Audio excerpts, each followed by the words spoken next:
Hi, I'm Jeff Ranke, Editorial Director of Manufacturing.net and Manufacturing Business Technology. Welcome to Security Breach. Forgive me, but to set the table for today's episode, I need to state the obvious. First of all, regardless of what you hear from some, ransomware in the industrial sector is at an all-time high in terms of frequency and cost. Additionally, zero-day and day-one vulnerabilities are being discovered at a historic level, and patching continues to be a challenge. Phishing schemes are increasing in their frequency and complexity. Asset visualization and endpoint security have become more daunting thanks to technology-driven expansions of the industrial attack surface. And then there's AI, SBOMs, and botnets all waiting to wreak havoc on your ICS. All of these factors, along with the growing complexity of the hacker community, means that industrial cybersecurity is no longer just about white and black hats. Rather, some would argue that perhaps the most important player in the cybersecurity arena now wears red. The gathering storm of activity on both sides of the firewall is placing a heightened priority on the role of red teams and the penetration testing attack simulation functions they perform. And I'm pretty sure my guest for today's episode would agree. It's my pleasure to welcome Guy Bejerano to the show. He's the CEO of SafeBreach, a leading provider of breach and attack simulation tools and services. Guy, thanks so much for joining us today, and welcome to Security Breach. So before we get started here, I know one of the big things that you like to talk about that SafeBreach is really known for is the breach and attack simulation offerings that you have. This sounds like some kind of traditional red team type penetration testing, but everybody takes things, goes at things a little bit differently. So maybe you could just kind of give us an overview of what that means to you and from your perspective. Sure, Jeff, and thanks for having me. Well, I would say that SafeBreach or breach and attack simulation in general is anything but the traditional red teaming. And if you think about the concept of challenger controls, the traditional way, doing that with red teams and pen testers, would lack the consistency, would require some expertise and knowledge, and definitely doesn't have the scale. So when you think about what breach and attack simulation brought to the market, is actually taking the red team concept and actually got it on steroids. So if you think about being able to consistently run millions of attacks against your security architecture and in a consistent way that shows you every time what's the result and connect you to the security controls in order to improve their actions, it's a different ballgame. So how has this kind of evolved over time? I mean, we know that the bad guys are certainly getting more sophisticated by the minute. How have you adjusted sort of some of your strategies to match that? Well, there are a few aspects of it. First of all, I think that breach and attack simulation as a market evolved in a way that we all started with the red side of things, so bringing the attack into your premises in a safe manner, and we've evolved into helping actually the blue side, so incorporating the output of our platform into your security defenses, so they can improve over time. And that's, I think, kind of how the market evolved over time. The ability to actually cope with how the attackers are evolving relies on the fact that, especially in SafeBreach, we have a framework that allows us to capture the logical actions that attackers are doing in a very simple way. And so we're able to actually, whenever there's a new method, a new permutation of an attack, we're very easy for us to incorporate that within our platform. And so we have an SLA with our customers. We're providing an SLA of 24 hours. Whenever you hear about a cert alert or a new attack in the market, we have that in 24 hours. And that's part of the proactiveness level that we promise to our customers. One of the things I caught in looking at the site is there's a saying on there how you want to think like a hacker, defend like a CISO. I thought that was a really interesting sort of mentality to try to stimulate. Could you talk to us a little bit about that attitude and how that is a little bit of a shift of mindsets? Yeah, well, at the end, the goal for security teams is not to create security for security. You need to run a business. And so how do you serve that purpose in enabling the business to move faster in a safe manner? And so to bring on the offensive mindset to the security team and all the way to the CISO, so the decisions will be based on an actual understanding of what will happen tomorrow if an attacker will try to create some kind of an impact on our premises, on our data, on our customers, and to deliver that all the way to the boardroom and connect, the dots between the technical aspects of the attack and the business impact. I think this is critical, and we're able to do that with our customers. So you're not really setting up a hope strategy, but you're actually looking at what can bring us down.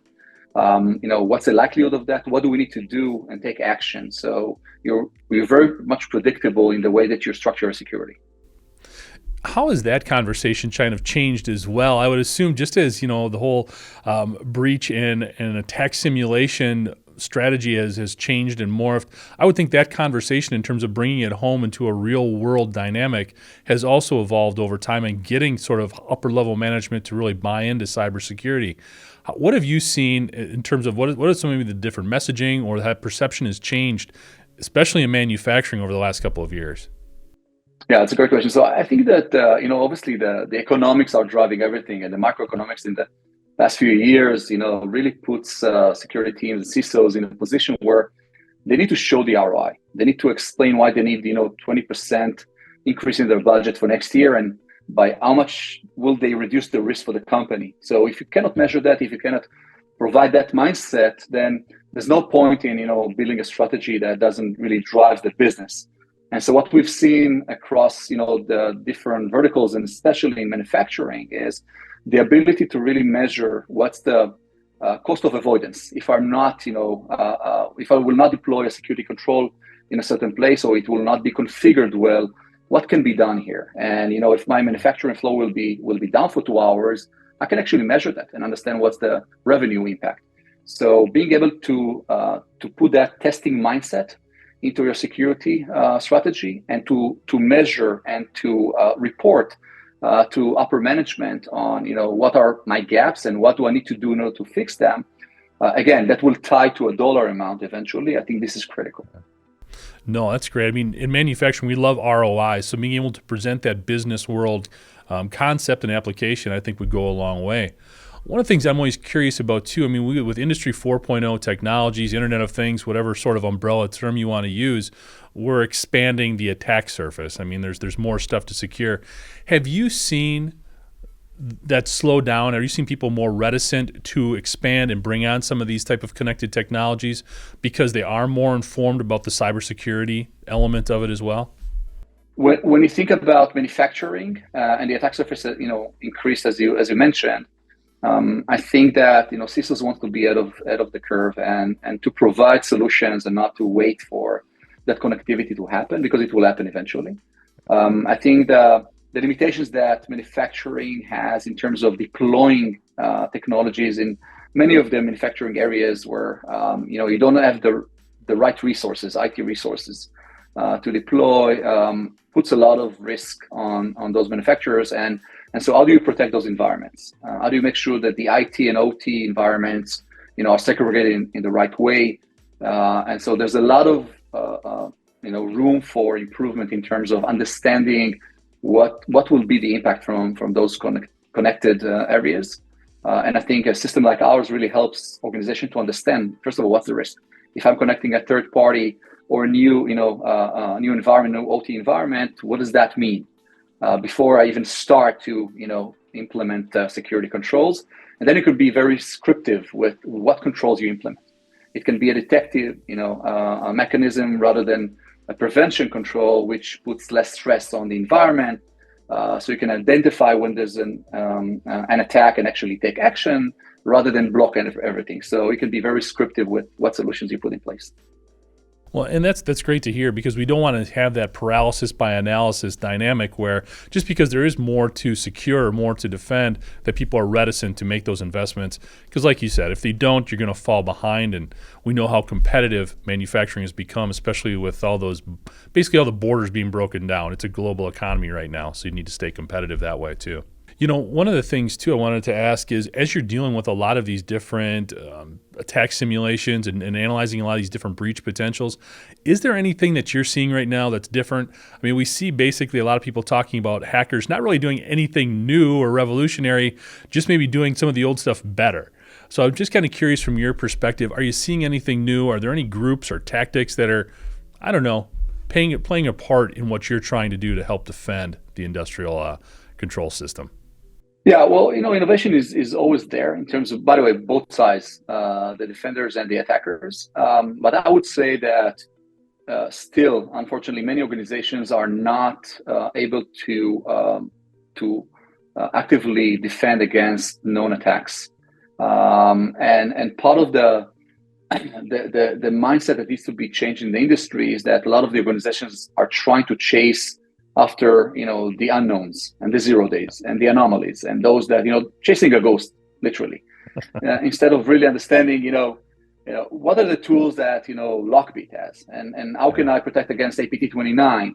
These things are already there and available for them, but somehow I would say the overall security industry drives a lot of the teams to actually try and deal with the unknown, and I think that balance needs to reinstate, and people need to think about it's not the basics, but whatever is existing in the market, and to defend against that well, and then they can allocate resources to the less known part of security.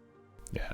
It's interesting. A lot of people we've had on the program, we pick your analogy, it's the blocking and tackling, it's getting that low-hanging fruit and sort of going from there.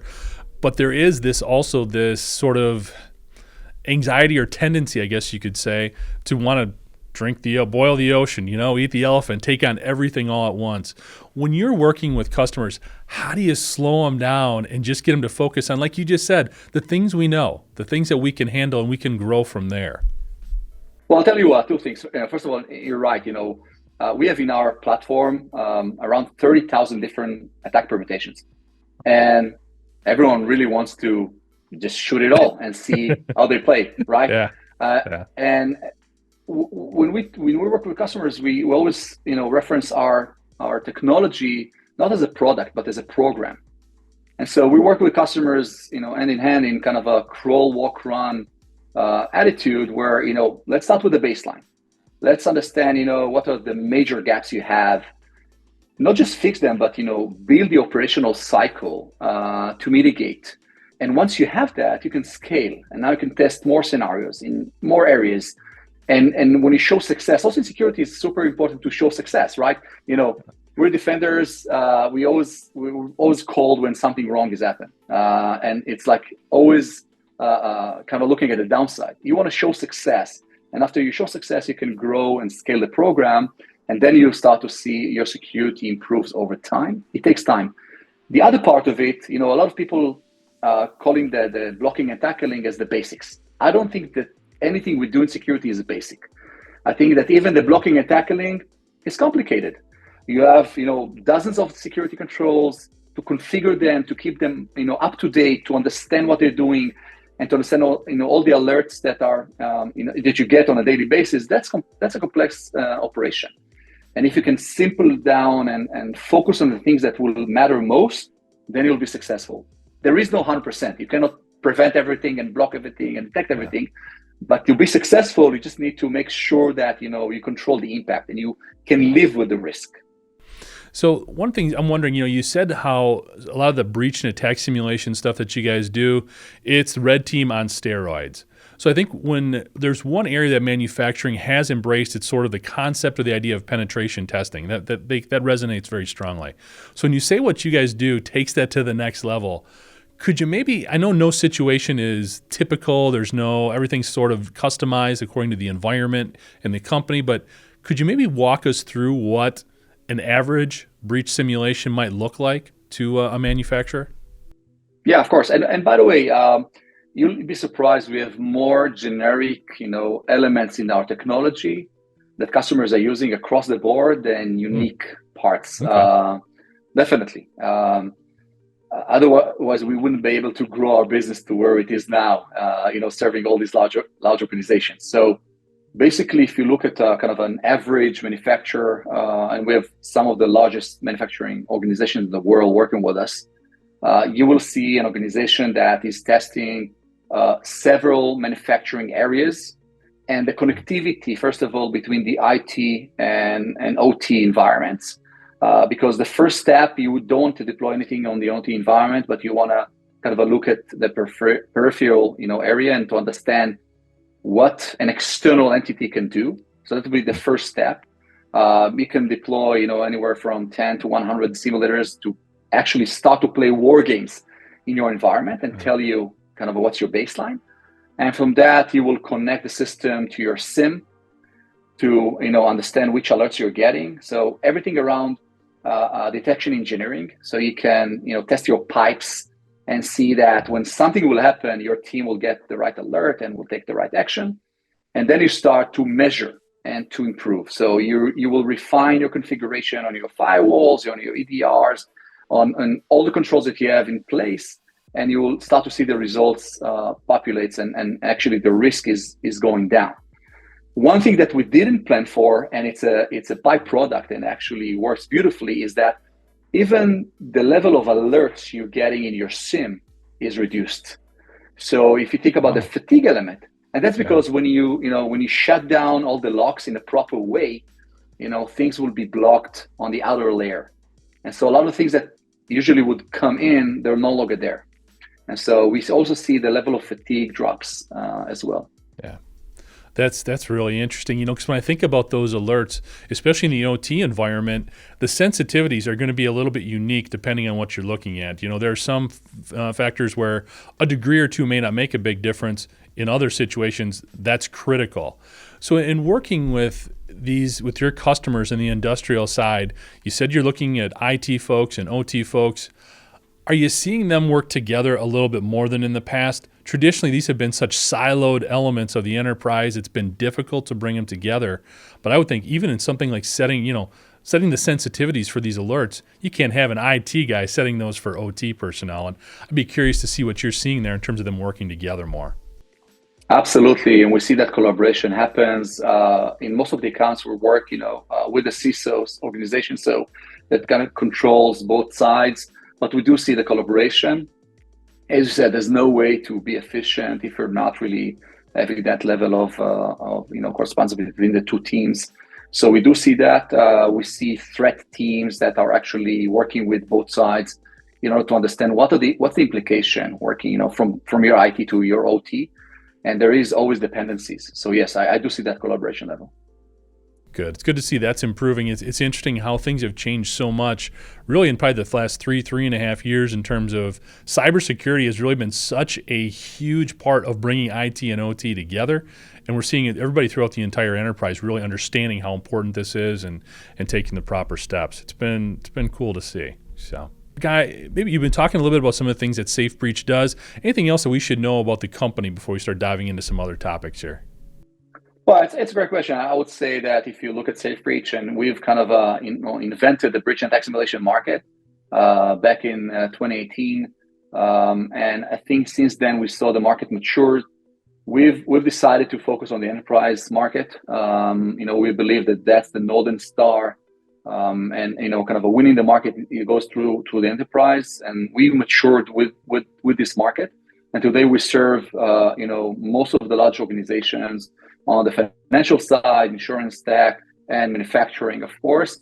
I was surprised to see how advanced and the approaches manufacturing organizations are taking in security. And I think they're leading today in so many ways in different aspects, because as you said, the ROI is there and is measured all the time. And the need to really be on top of things and making sure that your production and operations are intact. And that's what I see in the market. We love working with these giants because it always introduces a new challenge, for us as well, and stretches us to our limits. So it's great, and through that, we learn and evolve as well. So, I got to hit you up on a couple of different topics here that are so big in industrial cybersecurity right now. The big one, and you mentioned a lot of the permutations that you develop within your product offering to help advance and sort of evolve a lot of these attack simulations. So artificial intelligence has got to be something you're talking about on a regular basis. I mean, we talk about it all the time here, but from your perspective, I think it'd be really interesting in terms of how I would assume you're using it as a huge tool to improve what you can offer to your customers. Well, AI is definitely something that, I would say today is the hottest topic in the industry. And there's no company that is not looking at AI, at least if not already implementing some aspects of it. I can tell you that, when it was published, we are part of the co-pilot program with Microsoft. And actually, the way that we look at AI, there are a few elements. One of them is actually training the model. So we have a unique content that actually can train an AI model to understand what is a real attack and what's the implication. So this is one aspect that we're doing today, and trying to, and I think that's it's a great benefit for the entire industry to really be able to produce product that will refine their ability to cope with security actions. And the other part is to help organizations to identify the best mitigation protocol. So the data is out there. The complexity is probably the biggest barrier in understanding which control is the best solution for the problem I have, and what's the right configuration for me. And so we're working on these two elements in order to provide, a unique solution to our customers, together with partners like Microsoft and Palo Alto and others, to really, up the game in their ability to not just to automate, but to be really fast in the way that they provide a solution. Because time to mitigate is critical. With again, today's advantage that AI provides and other automation tools. I think time to mitigate is critical, and so we build that in order to help our customers to be as fast as possible in making sure that the gaps they have will have the shortest time out in the market, so no one can take advantage of it. No, and I'm glad you brought that up, because I think a lot of the onus really falls right now, or can, on identifying the threat and understanding what's going on. And sometimes in the effort to do that, we forget about that really important response and mitigation part of the plan as well. So that makes a lot of sense.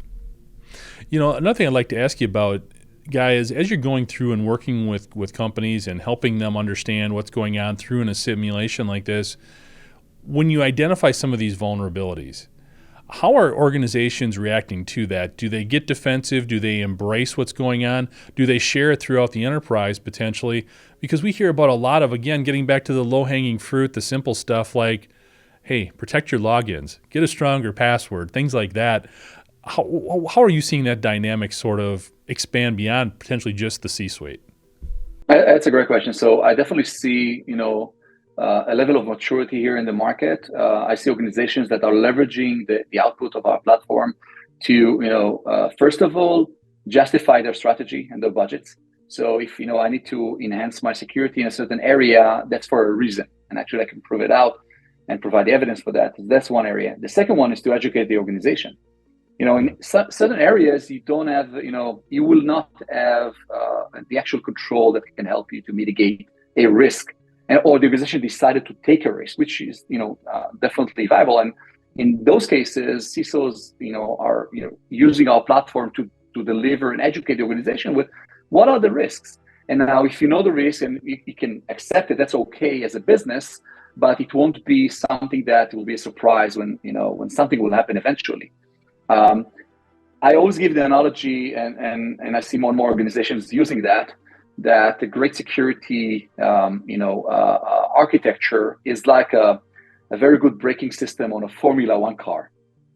If you don't have it, you will probably drive slow because you will be afraid to hit the wall, right?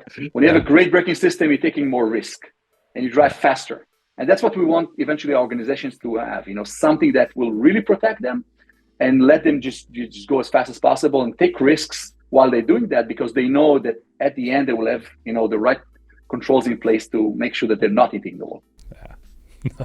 I like the analogy. That's pretty good. One of these things too, it's part of some of the structure, the frameworks, whatever term you want to use, is we've seen a lot more regulation coming in from governing bodies. We see a lot in the EU. Here in the US, the SEC has gotten heavily involved in making companies report these things. Is this a positive trend? Do you like where this is going in terms of government involvement? Should we back it down a little bit? What are your thoughts? I think it's mostly, it's a positive trend, and it's not enough.